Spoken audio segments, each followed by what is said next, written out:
बोलिए जीतिया माता की जय, जीमुत वाहन भगवान की जय। तो इस वीडियो में आप सभी को जीतिया व्रत की कथा सुनाऊंगी। जीमुत वाहन भगवान का जन्म कैसे हुआ था, ये इसी की कथा चलिए श्रवण करते हैं। तो हाथ में चना और अक्षत पुष्प लेकर कहानी को सुनी जाती है। अगर आप मोबाइल पर सुन रहे हैं, चाहे ऐसे भी सुन रहे हैं, तो हुंकारी जरूर पा रहे हैं। तो चलिए बोलिए जीतिया माता की जय। एक महिला थी। महिला राजा का ऐसा हो गया कि राजा के घर में शादी थी और धूप निकल नहीं रही थी। गेहूं कैसे सुखाएं, क्योंकि पहले के ज़माने में तो होता था कि गेहूं सुखाया जाता था घर पे ही। पहले से ही शादी के बहुत दिन पहले ही सुखाया जाता, फिर खुद ही पीसना पड़ता था। पहले चक्की उक्की तो हुआ नहीं करती थी, तो इसलिए बारिश ऐसी थी कि मतलब बारिश बिल्कुल बंद होने का नाम ही नहीं ले रही थी। तो राजा ने ये खबर फैलाई कि अगर कोई भी मेरा गेहूं सुखा देता है, कोई भी ऐसा है पूरे हमारे राज्य में कि जो भी हमारा गेहूं सुखा देगा, उसको मुंह मांगा इनाम दिया जाएगा। तो ये खबर पूरे राज्य में फैला दी गई। तो एक महिला थी, उसने सोचा कि अगर मैं राजा का गेहूं सुखा देती हूँ तो मुझे मुंह मांगा इनाम मिलेगा। पर ये राजा के यहाँ खबर पहुँचा दी मंत्रियों द्वारा कि एक महिला है, वो कह रही है कि मैं आपका सारा गेहूं सुखा सकती हूँ अपने आंगन में। तो राजा ने कहा ठीक है, गेहूं भिजवा दो, वो महिला सुखा देगी। फिर क्या, गेहूं सारा आ गया महिला के घर। जो औरत थी उसके घर आ गया गेहूं, लेकिन वो बहुत ही अंदर चिंतित थी। जब से राजा तक खबर पहुंची थी कि मैं गेहूं सुखा दूंगी, तो बहुत ही अंदर उसको तो पता ही था कि बारिश हो ही रही है, मैं कहाँ सुखाऊंगी। लेकिन वह अपनी कुछ इच्छा के मारे कह दी कि मुझे कम से कम मुंह मांगा मुझे इनाम मिलेगा। तो वो क्या करी कि सूर्य देवता से मन ही मन, पहले के ज़माने में क्या होता था, पहले सब सच बोलते थे, तो जो भी बातें वो कहते थे, भगवान को हो चाहे किसी को अपशब्द कहना, किसी को आशीर्वाद देना, पहले सब सच हो जाया करता था। तो महिला मन ही मन बोली कि हे सूरज देवता, अगर आप मेरे आंगन में धूप कर दोगे तो मैं आपको खुश करूँगी। तो ऐसा बोल दिया।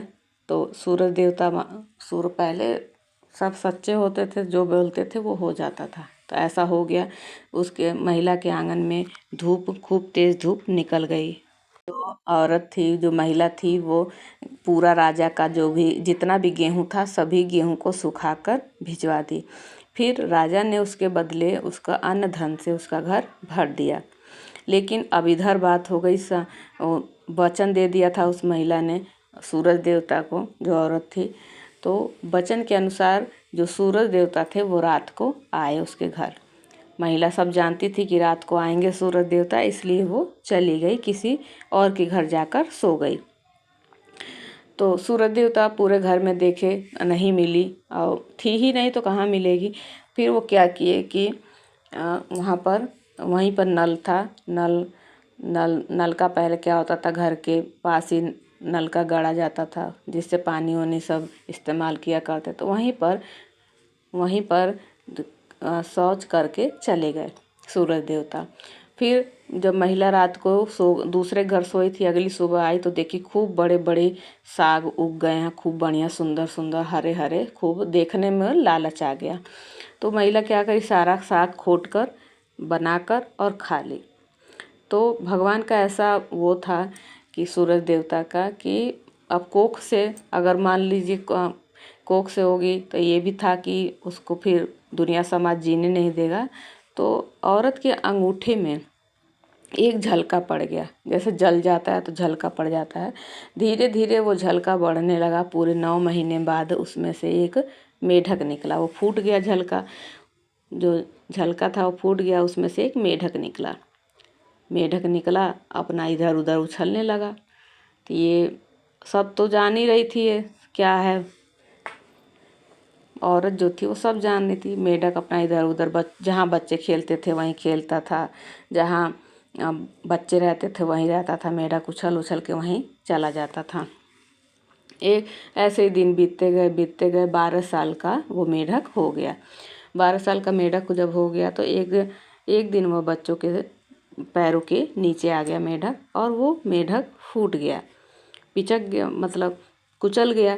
तो उसमें से 12 साल का खूब सुंदर और तेजस्वी, क्योंकि सूर्य भगवान का तेज था उसमें, खूब तेजस्वी बालक 12 साल का घर आया। देखा तो सब अचंभित थे। माँ तो जानती ही थी क्योंकि सूरज देवता का अंश था।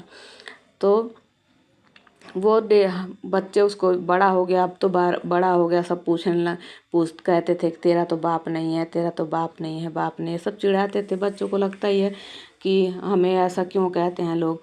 तो वो अपनी माँ से पूछता था, रोज़ पूछता, उसकी माँ टाल देती, डेली पूछता, उसकी माँ टाल देती थी। तो एक दिन बहुत ही हट पकड़ लिया, आज आपको बताना ही होगा कि मेरा बाप कौन है। तब महिला ने सारा जो जैसे जैसे था सब बता दिया। बताया नहीं, बोला कि रात को 12 बजे डोला जाता है, तुम वही डोला पकड़ लेना, भगवान का रथ जो है वो पकड़ लेना, वही तुम्हारे सवाल का जवाब देंगे। तो बच्चे के अंदर तो लालसा थी ही जानने की कि मेरा बाप कौन है। तो वो पूरी रात जगा रहा, देखता रहा कि डोला कब निकलेगा। जैसे ही रथ निकला, वो आगे आकर बच्चा जो था 12 साल का वो खड़ा हो गया और भगवान से पूछने लगा। भगवान कहने लगे, हटो हमारे रास्ते से, मुझे चक्कर लगाना है। बोले नहीं, जब तक आप मेरे एक सवाल का जवाब नहीं देंगे तो बताइए मेरा बाप कौन है। वो सूरज देवता पूछने लगे, पूछो।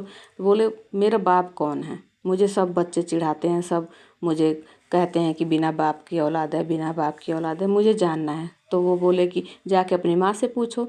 तो वो बच्चा बोला कि मेरी माँ ने बोला है आपसे पूछने के लिए। तो सूरज देवता तो सब जानते ही थे, तो बोले कि हाँ तुम्हारा नाम जीतबंधन है, और आज से जो भी तुम्हारी पूजा करेगा, जो भी तुम्हारे नाम से व्रत रखेगा, तुम्हारी कहानी सुनेगा, उसकी संतान की लंबी आयु होगी और उसकी संतान की हमेशा कल्याण करोगे तुम। तो जितबंधन महाराज को ऐसा सूर्य देवता कहकर चले गए, अंतर्ध्यान हो गए। तभी से जितबंधन महाराज की ये जीवित पुत्र का व्रत किया जाता है, व्रत की कथा सुनी जाती है और उन्हीं की कुश से बनाकर उनकी आकृति पूजा की जाती है। ये जितबंधन महाराज की जय, जी मुतवाहन भगवान की जय, जीतिया माता की जय।